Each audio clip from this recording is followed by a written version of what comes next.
Welcome everybody to the digital download today. Today we are going to talk about cloud ecosystems, their impact on sales, marketing, and the channel. We have got together a panel of experts on the subject. Let's get straight into the discussion.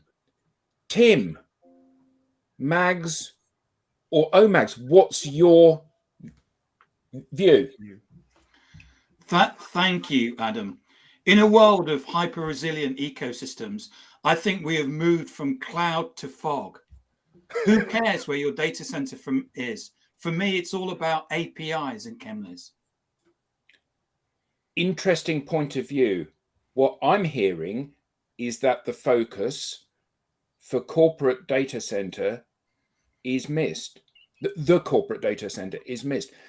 Eric, you work in supply chain. Do you see lead times impacted by macro, micro economics of Chino-Asian channel factors?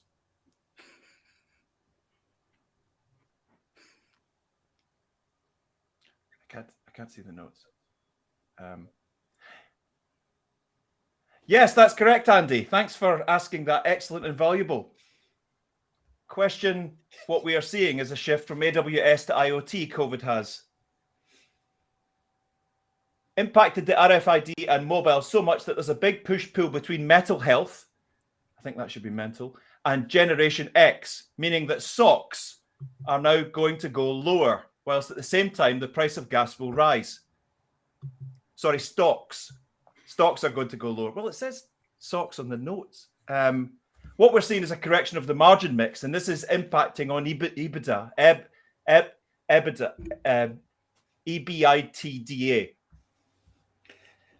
Interesting times. So, Lenwood, leadership in a mist-centric world, what's your view? That's a very interesting question. We have to no longer, I think we have to be no longer paper-centric. Gone are the days when we could use the office as a timepiece. Leaders must reduce the number of chairs and increase the number of desks. We live in a hybrid world, and building services need a seat at the table. Rob, MQLs or BGs? What's your view on verified platforms, hypergrowth, or LinkedIn Live? Oh, that's me. I think that open source will be the community building going forward. We have to be master of our own destiny and looking to wrap up business planning and marketing testing. We cannot keep looking at the past for what's this word? Helix. Yep. Fascinating insight. Thank you. Eric, back to you. Where do creatives sit on this? That's right, Steve. Those were great slides. Thank you. The latest research shows that 55% of people say that podcasts will become Easter, and 45% of people also surveyed said that content is a big factor in their purchase of eggs. But offshore is critical if we're going to run it up the flagpole. And really Thanks. I'm hearing that MFA and SQLs are a priority in the business planning process. Lenwood, thought leadership or sustainability. Do you see a revolution or evolution?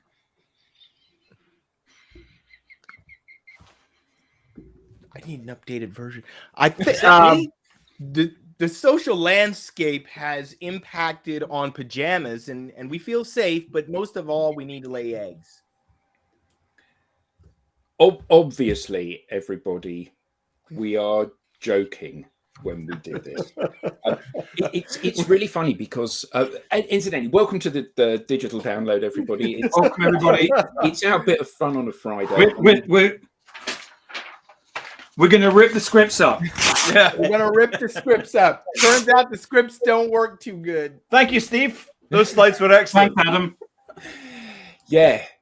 It's funny, isn't it? Because all of us, we have regular team meetings during the course of the week when we discuss what's kind of going on in the world, and we are seeing more and more lives happening, which is great, but they're not lives. Surely the whole point of a live is that at the top level you are able to engage, you're able to do that conference thing, you're able to have a discussion and a debate with people. It should be unscripted, unrehearsed. You might have a running order, but it should be fun, it should be dynamic, it should be exciting, all of those things. Isn't that the case? So what constitutes a good live, do we think? And do you need to do a live? Tim, what do you reckon? Sorry, I thought it's not in the script, is it? We've all been doing, Eric and myself and the whole team. We've all now been doing lives for 12 months, and I think everyone will agree that there's something very exhilarating about doing live transmitting, and actually I'm standing up, I'm thinking on my feet, but the way that we've been able to build community through it, there's nothing like it. To be able to get on and and see the number of comments and the people interacting and the discussion that's taking place, and Alistair may actually then start discussing something with Andrew just as much as he may be making comments on this, and the connection that you can make with the audience. There's nothing like it. We've all, some of us have been in business for a few years, and this is just so exciting and exhilarating. So going around my screen, what do you reckon, Eric? Because I think that this week, and I wasn't going to talk about this, but I will, because I did do a post about this. This week was the first anniversary of your Thursday morning show, the Big Live Breakfast Burrito, an irreverent, entertaining, humorous, zany, funny, community building tool, not a monetizing tool, not a look at me, I'm an expert social seller tool, but absolutely a place where people can come together and let their hair down, ironically looking around this particular screen, let their hair down, have a bit of fun and have a laugh to release the pressure that we're all under. So you've built an incredible community with that. So what makes that and the live format so effective for you and the people that are part of that community? Well, thank you, Steve. Those slides were excellent. Never heard of it, Adam. So first off, the question was, should you do a live? So that way back in time, the idea of broadcasting and the idea of putting on a live show, was unattainable for average Joe and Joanne, right? The whole concept of going live every day, every week. So right now we could do 2 lives a day for the rest of our lives. We could do 2 TV shows for the rest of our lives. And the ability to do that just by clicking a button and going live is a moon landing, right? It's amazing that we're able to do this. First off, it's amazing. Wait, are you saying the moon landing was scripted? That's a different show. That's a different show. We've only got an hour. But the fact that anybody can click a couple of buttons and end up, hi, we're broadcasting live to an entire multiple networks on multiple channels is phenomenal, right? End of, period. Phenomenal. So like with any social media device or motif or method or tactic, we know, because of where we work and what we do for a living, that the worst thing you can possibly do is say, right, okay, here's another thing. What we need to do is take the old thing and just jam it onto the new thing. So as we've known for years, we've been talking about it for years, if you take social media channels and you jam your brochureware up onto those channels, it's going to be an abject failure. So if you take the ability to go live and turn it into a brochure festival, it's going to be an abject failure, right? Because people can see. We watched a live the other day from an enormously powerful company with this high dollar production, multiple cameras around this live event, and people were dropping into the comments saying, this is awful. Because it was like, respond to that. I hope they, really meditate on the what the people who were watching were saying, because that's the critical part. Sorry. Yep. No, it's absolutely right. It's the critical part. Is if you ignore that at your peril. Your audience are saying, It'd be so nicer if people were actually just talking instead of going, thank you, that was interesting. Industry 5.0 is a major step forward for this company, and we are global leaders in solution provision. And it was just awful, right? And it's about real people, right? Because the person who was moderating that was obviously some kind of I mean, he might have been an employee, but he was hired for that purpose. Of course he was, to be super smooth. The best teeth in the smooth. city. I wouldn't want to have to go up against that guy in the city, competing in a bar or club type situation. No, the best looking human they could find with the best suit and the best teeth and the best voice. None of us are going to make it.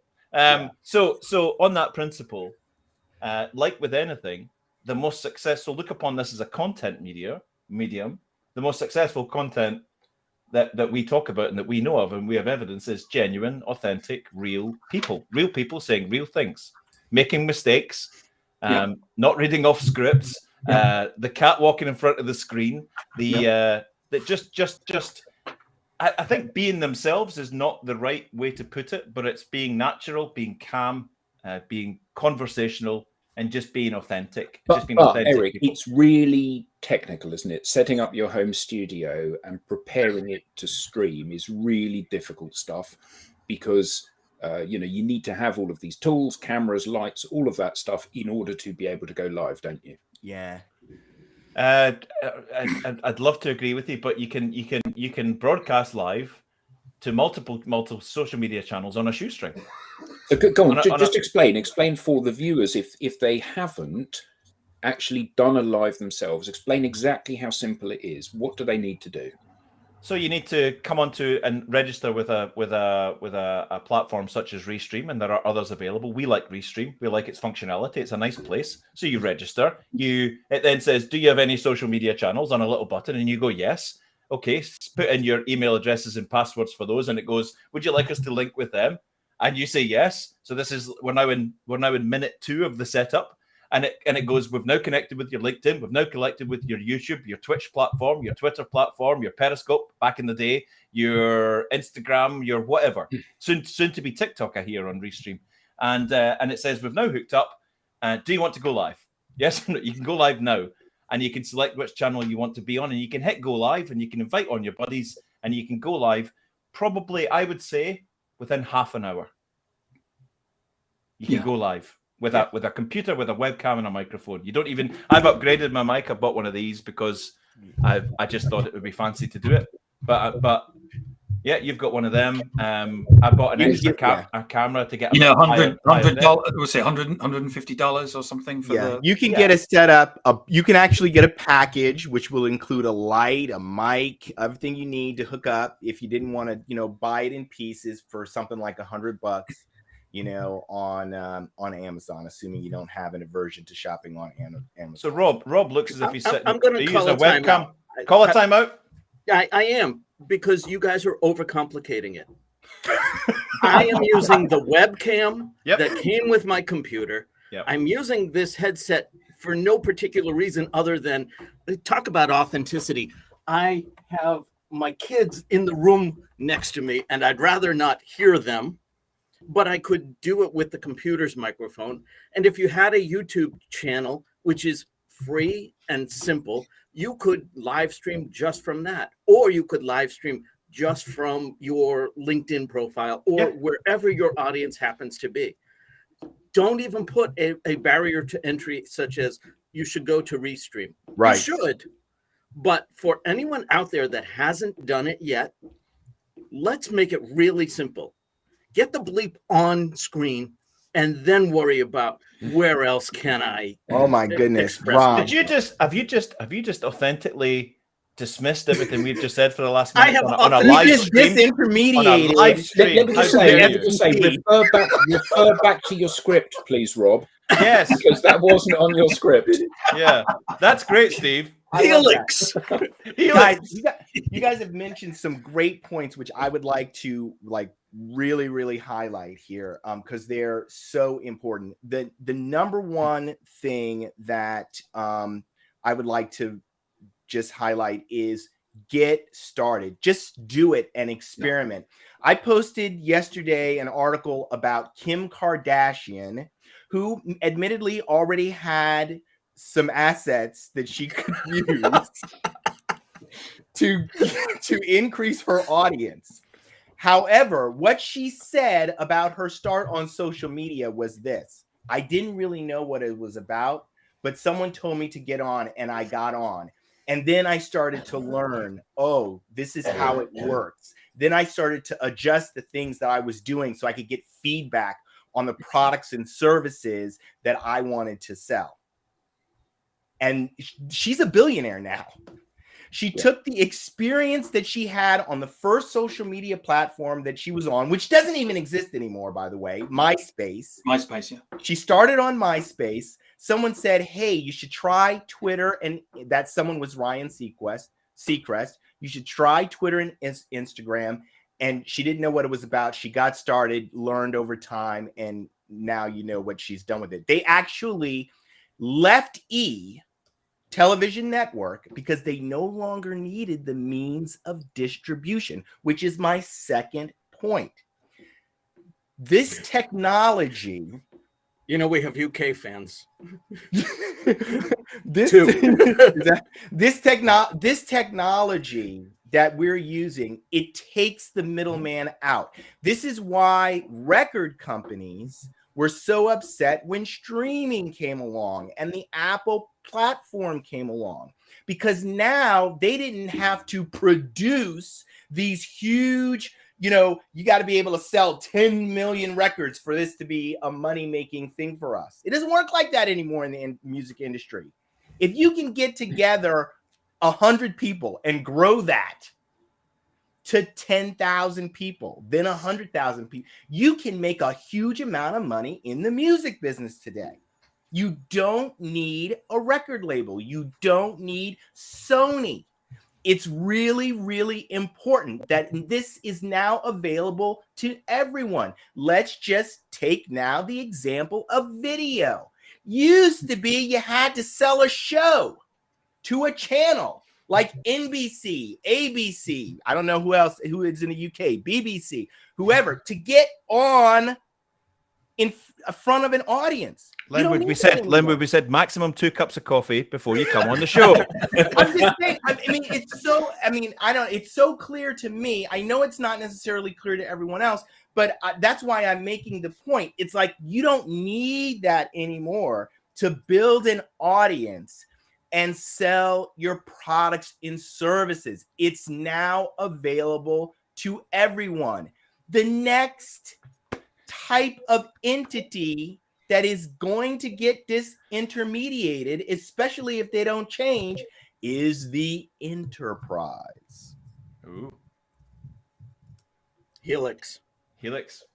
Thanks, Steve. Thanks for those. I heard him say billion, and I went off in a different direction. But listen. Yeah. Going back to the root question, which I think Adam asked about a year ago. Andy asked about a year ago. Sorry. So what's the first thing you need? The first thing you need is an understanding that live is a beautiful thing. Yeah. That's the first thing you need. You need to know live is a beautiful thing. You just need to show up. But no, I think it's not. I challenge that. I don't think it's about showing up. Can get you into all sorts of problems, right? You need to understand number one. Yeah, fair. You understand number one that this is a fantastic medium for content, and it's only going to get bigger. These Rob mentioned the easy ways to do it that are more complex, and they're going to get more developed and more interesting, and there's going to be fancier things. But the fact is, realizing right now that live is huge, live is big, and live gives you that depth of connection that Tim's spoken about. That realization is number one. And then it's so what am I going to do? What am I going to do that's not just a bunch of talking heads going, so energy transition, it's really important that we get a handle on it, because there are millions of those, just two people talking just about I do one. No, it's not. But you're not just hammering this. You give us a depth of different types of guests, and it's all about the guest and all of that. But instead of just the deathly boring talking heads things on a particular industry thing, what have you got to say? What have you got to say that could add value? Who could you bring with you? And what story could you tell? And what message could you put out there? And how I think an important thing is anybody could go and do a live. Doing 52 of them in a year is a different proposition. Yeah. Which is it's another incredible point, Eric. You're making a whole bunch of them today, which is that it's the creator that is the one who is adding the most value and will continue to add value. So if you want to start to put yourself in a position to command a higher income over the coming months and years, be a creator. Get creative. That's the new world, folks. And very soon, organizations are going to be, if they're not already, they're going to be looking for people who are professional and creative. So one of the things that Len would suggest that people do when they build offices now is actually to have studios. Oh man, yeah. In the office. Sorry, Andy. I was just going to say that I do agree with what you say, Lenwood, but the problem with using words like be creative is that it's like people, doing a video, writing content. People say, I can't be creative. I'm not a creative. And I think that the first step for people surely is to acknowledge that they are the most attractive thing that they have to offer. Yes. So you come onto one of these and you be yourselves. Yeah. And it's okay to make mistakes. Absolutely. Absolutely. Because nobody's infallible. And if you stand up here and you say, actually, I've completely forgotten what I was going to say, it's okay, because everybody that has addressed an audience, be a virtual audience or a face-to-face audience, has gone through that from time to time. So you go out and you be yourself, and you recognize that whether you've been in business for 1 year or 50 years, you will have insights that many other people don't have, and you can share those insights. And whether those insights are, my 50 years of experience have shown me this, or whether those insights are, I'm currently at this crossroads in my life, and I've learned in the last week that this is something that I need to do. There's somebody out there that needs and wants to hear that. And what people need to do is feel empowered to go out there and say, I'm going to talk to the world through these channels. And the reality is that the first live you do, there ain't nobody listening. It's all right. It's okay.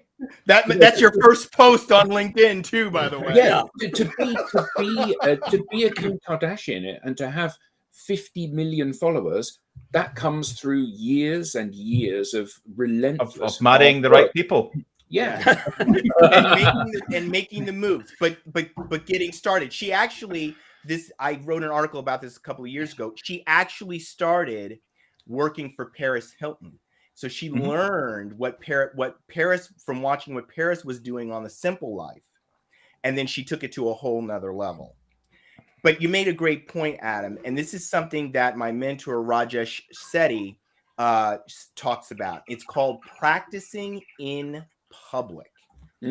That's what we've been doing for the last year. We're better at it today than we were when we started. I've moved to a new platform because I want to get better at being myself, to your point, in public, which is something that we're not used to do. So practicing in public is actually a really important part of this transformation of becoming creative, which would be a better way. Transformation of self. And actually transformation of self. That's what happens is you go out there, you practice, it goes a bit wrong, and then at the end of it, you realize, I'm not dead. It's all right. I'm sorry, say that again. I'm not dead. It's gone a bit wrong. That's what the world never spun off its axis. Yeah, exactly. So it's all right. No harm has been done. I'll do it again. And here's a good one. Here's a good one for you. And this is very relevant. Who is the most well-known over social database CRM software company CEO? Mark Benioff, I would suggest. I don't. Well, okay. So he's definitely got the chops in terms of the size of company and all of that. But there we have a CEO, Alistair, the CEO of a CRM style data software company, big data company, Alistair Dickinson, you're talking about. Alistair, yeah, he's in the audience right now. He's the CEO of a software company, and he's got TikTok videos, he's got LinkedIn videos, he's got a massive YouTube channel, he runs a podcast, he does lives, he does all of this stuff. And that's part of his daily routine as a CEO. Mark Cowison is the CEO of an industrial safety equipment company. So I put it to you, Mark, and this isn't a challenge to you, Mark. Who runs the best LinkedIn Live or podcast series for industrial safety equipment in your sector? The fact is, it could be you. The LHR Marine live show on I was going to say on Stiffies and things like that, and all of that, and all of your suppliers and some of your clients and some of your So the whole thinking about well, why would the CEO of an industrial safety equipment company for the marine and drilling sector, why on earth would they have a LinkedIn Live? Because they should. Yeah. Because it would be great. Yeah. And there's an audience for it. Yeah. Well, that's just it, Linwood. You've got to keep the audience in mind. The question was, what should you talk about? I think the question's actually two-pronged. What should you talk about, and why should anyone care? So I can come up here and basically read our brochure and nobody's going to care. And I think it was that lack of authenticity that really sparked this whole conversation earlier in the week. I don't have to necessarily share the most critical insights of an industry, but I want to spark a conversation with others in the industry around things that a lot of people are caring about. And that's what drives the audience. At least that's been my experience. Absolutely. The best part about becoming creative and where I see this going is that I hope that people see this as a doorway to living life more fully. Because it's through that living of life that you will get the content that you need to stream and to have conversations. It's having experiences. Be less zombie, okay? Enjoy life, develop your expertise, and share it with the world. That's what I hope and pray happens to people, that they come to life. Because they find that people will accept you as you are. I've got just really quickly. Nick Rayburn runs a weekly audio LinkedIn audio, and I help him on that, and I join in, and we meet some absolutely wonderful people. On our last show last week on Tuesday, it's only 30 minutes. It's just a LinkedIn audio. This lovely lady came and joined the screen. She's from Birmingham. Her name's Adefunke Larigo. She came on, she said, for about a year, I've been thinking about starting a podcast. And I said, what do you do, Adefunke? And she said, I help adoption and fostering agencies to recruit high caliber individuals for their panels. I'm a change agent for adoption and fostering agencies. And I'd love to run a podcast about adoption and fostering, particularly in ethnic communities. And I'm like, oh man, why have you been waiting for a year? Yeah, that is gold. So she's like, yeah, but the whole idea of doing podcasts is complicated, and where do you start? And I'm like, so I've set up a meeting with her, because I said on that, just do a live, just do it in a live. Have you got a friend that you do this with? She said, I've got a couple. She said, I said, are they quite talkative like you? She said, yeah, absolutely. Do you have a script that you could put down? She said, yeah, it would be a bit rough, but we could talk about adoption and fostering in minority communities and stuff like that. I was like, so I've got a meeting with her next week before I go on holiday to show her how it works. And she's going to start her new, it's not going to be a podcast, it's going to be a regular live, because she didn't know, she didn't understand. And we're going to get another really excellent, valuable LinkedIn Live. It's going to be on our YouTube channel as well. We're going to get that coming. She simply didn't understand and overthought it. Yeah. Anyway, so obviously you can sense my passion for this and my hope that that what all of this technology is doing is actually creating more value in our humanity, that people see it as being more important than they have. We're not valuing life quite as much. Part of it is technology. Part of it is the technology providing that. And part of it is the process that we go through in order to create for the technology. Yeah, you need both of them. So Tim and I were running a workshop a couple of weeks ago, and in the chat at the end of the workshop, one of the people on the call said, I found the process of introspection for writing my about section incredibly valuable, not just for me to think about who I am and articulate who I am, but to think about who I want to be. Ooh. And I thought that was incredibly insightful and profound a thing for somebody to say. But it absolutely is about, you go out into this space, a space where, the concept of the global village, you go out into the space with your unique view of the world, and there's somebody out there that says, that is a view of the world that I absolutely subscribe to. You are my soulmate.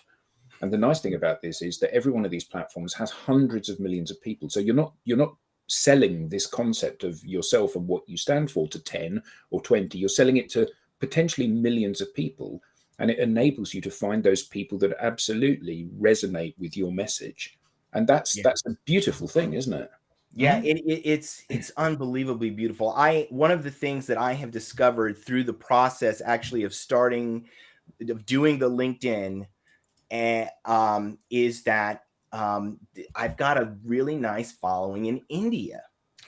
And so I was like, whoa, that was like a big, because I have a love for cultures, different cultures, and learning about different people. I absolutely love it. Just finding out about new people.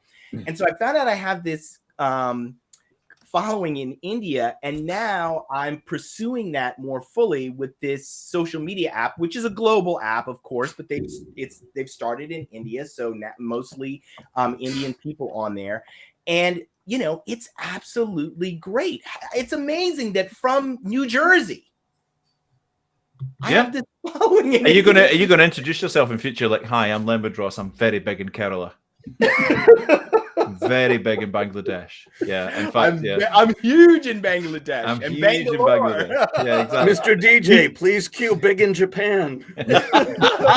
Not so much in New Jersey, but I'm huge in Kerala. I'm big in Shimla. My invitation to Bollywood. Okay, that's where I'm going with this. No, but seriously, it's really, really exciting. You never know where you're going to find those kindred hearts that are ready to hear your message. But we've got that lovely cartoon that we use from time to time, which I think might have been Tim that found it originally, and it had on one side it's had two rabbits that were tending their garden, and on one side a rabbit says, well, I'm just going to set up the irrigation, and I'm just going to put up the cloching, and I'm just going to put in the canes to grow the things on it, and on the other side the rabbit is out sowing the seeds and watering them. And it gets to the end, and the rabbit that's done all the prep work is thinking to itself, right, I'm ready to go now. And he looks across at the other garden. The garden's full of flowers and plants. And it's like, how did you do that? And the other one said, I just started. And it's absolutely about that learning on the fly. I think that so often business teaches us to go down the wormhole of best practice. And best practice is, in fact, just copying other people that have been there before you. And we're in such a dynamic space here that there is no such thing as best practices. Best practice is what works for you, for your audience today. And there needs to be a recognition that best practice, in quotes, might be a different thing tomorrow, and will certainly be a different thing for you than it is for me, because your audience is unique to you and mine is unique to me. And dear John, dear Joanne, I tuned into your so-called LinkedIn Live last week and was appalled at the nature of your lovely hour-long conversation on that specific topic. I've got together with 1,000 of your followers and we're disconnecting from you forthwith. Is a note that no one's ever getting. Yeah, absolutely. But Andy, Adam, nobody wants to make a mistake, and certainly not in public. Well, get over yourself. We all make mistakes. Actually, I don't think that, I agree with what you're saying. I agree with what you're saying, Rob, but the thing about it is it's not something that people just decided. We have been trained basically from primary school until, and if you go through legal training, boy, You're in for a rude awakening. But we've been trained that, perfect is what you need. You have to get conditioned. Right. You have to, you know what I mean? So that is something that you have to you must unlearn that. Oh, as absolutely you're making agree. this transition. So we have this. I was just going to say, I think I've shared with you before the story of me walking into 10th grade geometry class as the teacher on day one and telling all of my students, I want you to fail. Because I wanted to encourage them to try things and make mistakes and let them know that this was a safe zone. I had a teacher just like that in history when I was about 11, 12, and they achieved their objective. Everyone failed. Yeah. But we've also got another phenomenon.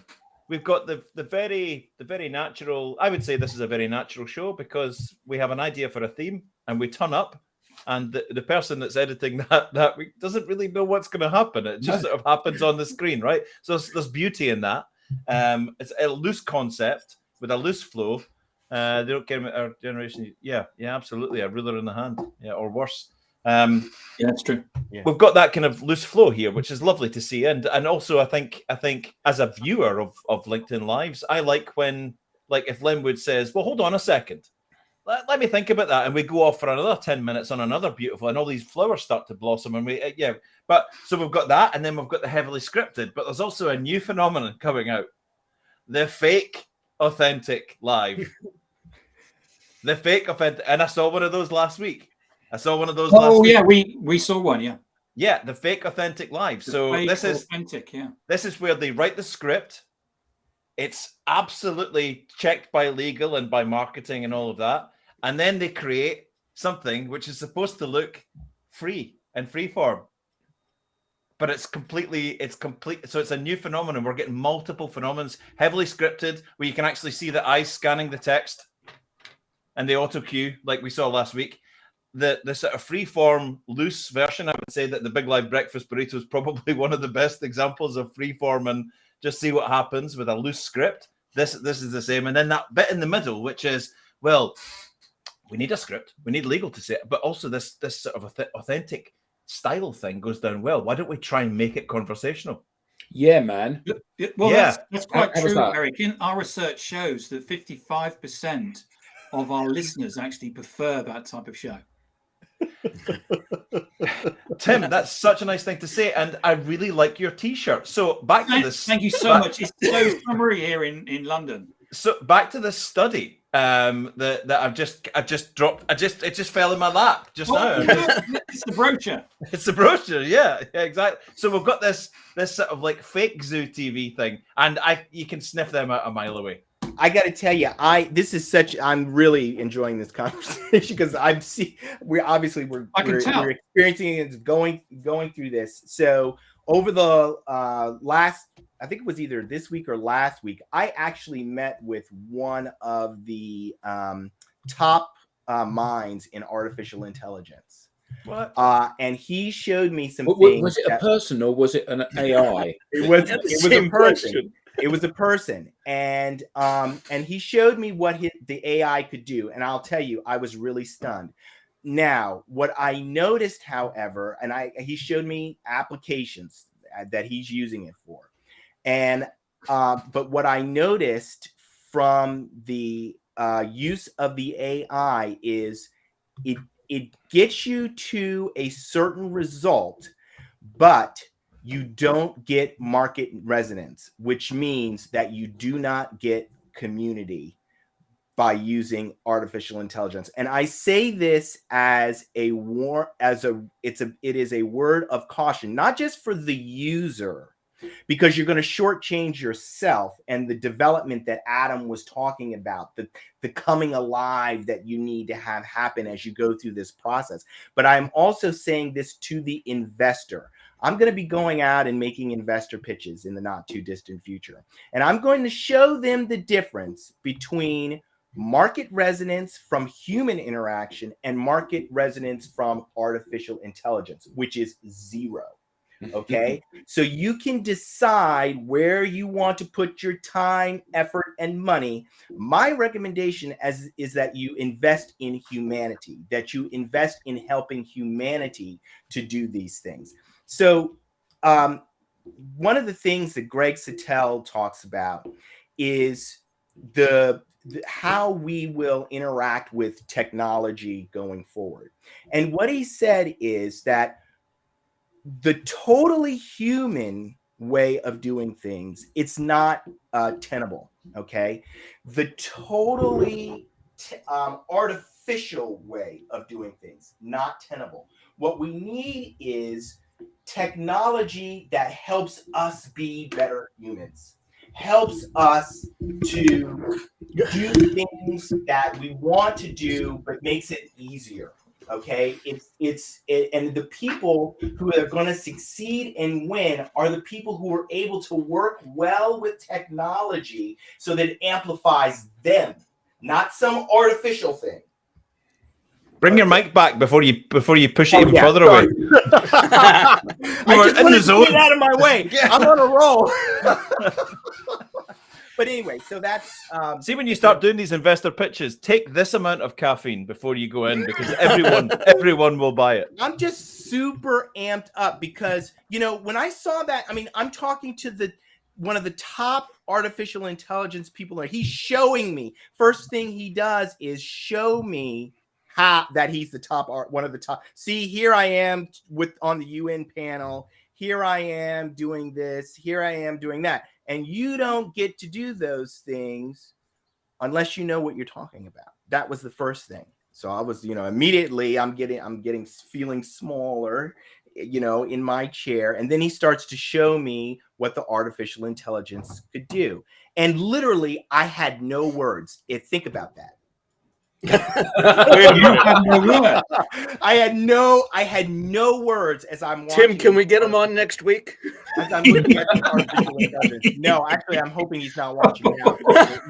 I think I've got Pete Cam. Because I'm not disparaging him in any way, shape, or form. We just have a different view about about how to succeed and stay relevant, so that you're around in 10 years, so that you're employable in 10 years, so that your company exists in 10 years. And I fundamentally believe that using artificial intelligence to replace, not augment, replace the human interaction is a terrible mistake. Of course it is. It's like saying, you know, I'm going to replace your wife, your soulmate, with an AI. It'll know everything your wife knows and more, and it'll be fine. And she'll conform to your every want and desire. But even putting that aside, you know, just the idea that because it has the knowledge, it will provide that human interaction is ridiculous. So Eric did his Big Live Breakfast Burrito show, and there were 390 comments on that show, an hour's long show, 390 comments on it. But I reckon, and I think this is a reasonable thing to say, that anybody who viewed the show, if you picked up the phone and phoned them and said, "Hi, it's Eric here from the Big Live," I bet every single one of them would take your call. And the reason they take your call is because you're not pitching anything. You're simply creating an environment where people feel comfortable and get to know you. And that's the key thing. You know, any salesperson, they go to a meeting and the first thing they do is they talk about fishing and holidays and cars and artwork and where you had lunch and what the weather's like and whatever, to build rapport. And it's only when they've built that rapport can they even entertain the idea of having a conversation about what it is they do or what somebody's challenges are. So these platforms are perfect for building that rapport. Does it mean everyone's going to like you? No. But there's 800 million people on LinkedIn. You don't want 800 million phone calls today. What you want is phone calls from people that love the idea of working with you. Every week. Yeah. And that's what this provides. Yeah, that's you know, it's rapport at scale. when people get to know you in their own time, in their own way, as you're doing these live streams, as you're producing content that is authentic to you, it actually accelerates the trust building process. And so when you get in that meeting, which has to be really productive because everyone's time is taxed, you can really be focused on what you need to do there. You don't have to spend 10 minutes at the beginning of the meeting, which research shows actually will lead to a less productive meeting, building rapport. You don't have to do that because it also does the opposite, Lenwood. It allows me to also, so I watch Lenwood's show, and I've watched it now for 6 months, and I know this guy's a smart guy, and I like his personality. Equally, there'll be people who watch this and go, nah, this guy's not for me. So we qualify in and we qualify out quickly. Great, because we don't have to waste time with those people. And that's the efficiency of it, the fact that you're able to qualify people out. Yes, out quickly. Well, yeah. I don't like this thing. I don't like this thing. I don't like this person's view on life or whatever. I'll just move on. I'll put my money somewhere else. That's great. We don't have to waste time sort of flirting with each other and takes care of the like in know, like, and trust, right? It takes care of the like. Totally. It was Thomas Power that I remember saying to Adam and I can't remember, it was a good like 7 years ago, that community comes before commerce. And even today, that phrase really resonates with me. That if you set this up to make money, you probably won't make money. If you set this up to make community, then that's what you need to do. And it's the community thing which is so important. Wow. I think Eric, you used the term about the burrito. You said I do it to funitize my audience. It's funitize, not monetize. Yeah, funitize, not monetize. Yeah, absolutely. I love that. We've been approached by a major burrito chain to say, can we sponsor you completely? But we'd need to rewrite the show, and we said no. The sponsorship money's not that valuable because that's not why we do this. We do this to build. Why would they want to rewrite the show? Well, we need to make sure it's like we need to get legal to check it and get marketing, and we need a big advert in the middle, and we need our people on every week. You know, you're going to turn your head into a burrito for part of the show. Yeah, exactly. Yeah, welcome to the Tuesday. Yeah, I'm dressed as a burrito. No, thank you. That's sorry, we're not. And I'd like to have a big shout out to our sponsors for today. What's that? What's that you're eating, Matthew? Oh, this is an XYZ burger. It's a Kingston's pie. I'm rebelling. And don't get me wrong. Don't get me wrong. We're not talking about thousands of pounds here. This was just.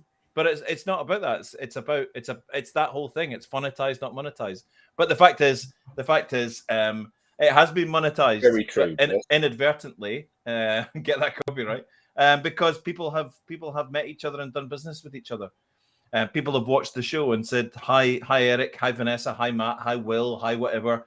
I watched your show. I checked your profile.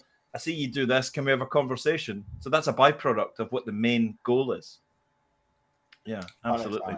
Lenwood came up with a term on one of these, which was infotainment. Yeah, infotainment. Yeah, absolutely. Yeah. I can't say that I don't know where I got. I don't know if I don't think I created that. I think I saw that somewhere. No, Rob created that. I remember back in the early 2000s, there was software companies hiring Imagineers. Yeah, that's a Disney term. It's a Disney term, Imagineers. But then it got into software and tech. You know, we need people to join our imaginary disciplines. It's like, crikey, my goodness. I still managed to get my step in quick. I think it's probably best if we don't. It's an in-joke and an industry technical thing, just for those watching that are horrified at seeing that. We just suddenly lost everyone. Yeah, we've got one viewer. Mark's sitting there like, what? Job done. Absolutely. Those are real safety products. Yeah, absolutely. Without a doubt. So that's why they're now it says TVMA. Yeah, can we put Alex Munden's comment up there? Alex Munden is a great example from Display Technology. A young guy. He's now branded himself as the babyface guru. Very technical, nosy stuff. Very much into AI. So he's asking you to check out Robora, Lenwood. I'll check that out. They attempted a fully AI-driven podcast. Ooh. And you can follow Alex on #BabyfaceGuru. #BabyfaceGuru. Check him out. He's doing some great stuff, and it's great to see a young guy really taking control of social and working it the way it should be worked. Excellent Wait, stuff. Alex is babyface guru? Alex is Babyface Guru. Yeah, Alex. He's actually 66 years old. That is one of the funniest. That's one of the best nicknames I think I've ever heard. Babyface Guru. I love It's a that. hashtag. It sounds like a rap hashtag, name mate. almost. Hey, do you know what? Do you know one of the funny stories about that is they take him along to meetings because he's deeply technical. I think he's head of technical sales. I think so. So they take him along to these. Let us meetings. know, Alex, what you do. Yeah, absolutely. And they take him along to these meetings, and this guy is like high watermark of technical display technology. So they take him along to these meetings, and he looks like a young kid, right? He looks very youthful. He's very lucky. Hopefully, it all catches up with you, and you start getting very old looking when you're in your 30s. He's got a painting in his attic, hasn't he? Yeah, he has Dorian Gray type thing. Yeah. So he sits there, and then all of a sudden they'll be asked this deeply technical, horrific question, and it's just basically like, "Hold my beer, let me step forward," and then he unleashes this. So he gets this nickname, the Babyface Guru, because of all things technical. Yeah, Love very it. good. Absolutely love that. Yeah. I'll put up it so people can see hashtag Babyface Guru on LinkedIn And on Twitter. and on Twitter. Yeah, Awesome. very much so. Very much so. Nice. So what? Last 10 minutes. What is it that what makes a good live? Is People. it one person? Is it 10 people? Is it 100 people? What makes it? What Not to go constitutes down the- this path again, but it reminds me of that quote about pornography. I don't know how to define it, but I know it when I see it. I thought you were going to say I don't know how to define it, but I know I like it. That's what I thought you were going to say. That's a little bit too much sharing on your LinkedIn Live, folks. Our ops director was asked why he brought his son to the meeting. That's the best one he's ever had. Alex, brilliant. Oh, man, too funny. Yeah. Vanessa says the best thing Vanessa is wine. You need wine. You need wine, absolutely. So I don't think it's about the number of people. I think you could have one person. You could have 100 people. Yeah, exactly. I'm right there with you, Andrew. I think having something good to say, maybe couching it in a slightly different way. Try, my advice, if anybody wants it, is try and do something that no one's done before. Try and do something that no one's done before. If you see a thing and you think, I'm going to do something just like that, reverse back out of that decision and say, okay, it might be on a similar theme, but I'm going to do it in a different way. Try and find an edge. Try and find an angle where people are busy looking through stuff and they go, what's that? What is that? That's cool. Or that's interesting, or that's different, or that's spicy. It looks like I don't know why I said spicy. Burrito. Is that in the script? No, it was supposed to be spiky. That's We one of the, we have been copied. Yes. many times. Yeah, absolutely. I think that one of the key things is that if you have somebody that is senior and powerful, and then 3 other people that are not senior and powerful, what you end up with is a monologue and everybody nodding. And actually what you need to have some discourse. You need to have people itching to say something that is insightful. So every time I come on one of these, even though I work with you guys, every time I come on one of these, I get a gem personally from it where one of you has said something and I go, that's the best thing I've heard today. And it's absolutely triggered by the fact that, Lambert says something really smart because of what Eric said, because Eric followed on from what Tim said, because Rob started a conversation. And actually, that's the beauty of this. And taking the audience on that journey and letting them see that this is a free-for-all so that they can put their comments. Like we've had loads of comments from people, many of which have been really insightful things that have been said, is because this is not about, Tim standing up, doing up his time, pitching to everybody. This is about having a dialogue and saying, actually, really great comment there from Andrew. Let's pop that on the screen. And then we discuss that and it takes us off in a different direction. And I think that's really powerful. And I think that's one of the key things that we need to do. Have Jack White, the musician, the White I do Stripes? now. You do now.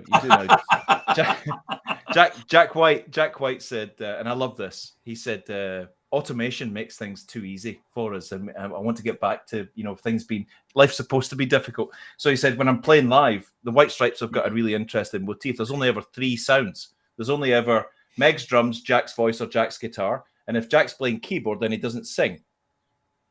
So it's only ever 3 sounds that you hear. There's the rule of 3. So if he's playing guitar and singing and there's drums, as soon as he changes to keyboard, that changes the dynamic, and he drops either voice or guitar. So, and he said, so when I'm live, I count how quickly it's going to take. It needs to take me. I need to get to my keyboard in 2 steps to get that solo in time. So I put it 3 steps away, deliberately.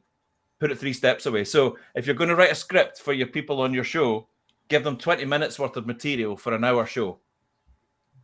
Absolutely. Yeah. Leave the rest just for that. Oh, there's an excellent conversation, a question from Jess. Let's pick up on that and make people work for it, because when they start to work for it, they have to push through the barriers of script and form and structure, and they have to tap into creativity and conversation and gold. And that's where it comes from. The beauty that comes from the improvisation of, you know, this interaction, this collaboration, right? This is the thing that executives are trying to get by mandating that people come back into the office, because they think there's something magical about people being in the office, bumping into each other. But actually, what's magical is people collaborating together, being themselves.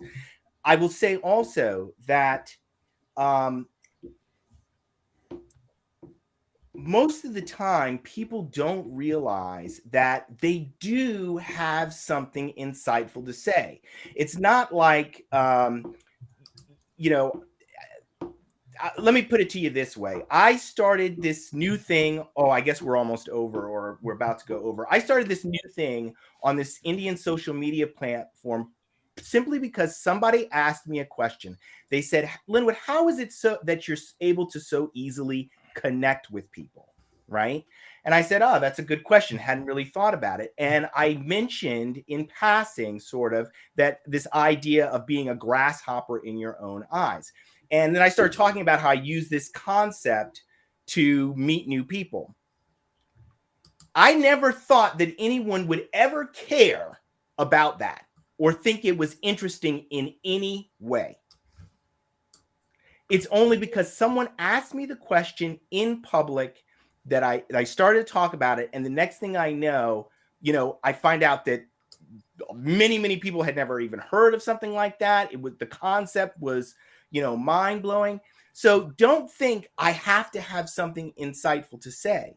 Simply begin talking, begin to share your experiences, because at every level, from the person who is just starting in an organization, right? There are millions of people all over the world just starting in organizations. What are you thinking? What are you feeling? Okay. There are people who are going to be thinking and feeling the same way, so that when you open your mouth and you talk about it, what you're saying resonates with them. The worst thing that you could do is get up there and try to be insightful. Get up there and try to manufacture something that is not consistent with your level or experience. Can I just on that bombshell from Mr. Ross? Can I just quickly, because we like to help where we can. Jess has asked a question about someone who can do live drawings of what it is you're talking about. Can I just quickly share my screen? Is that okay? Yeah. I just want to show, if you don't know this person, can you guys see that? No. Yes.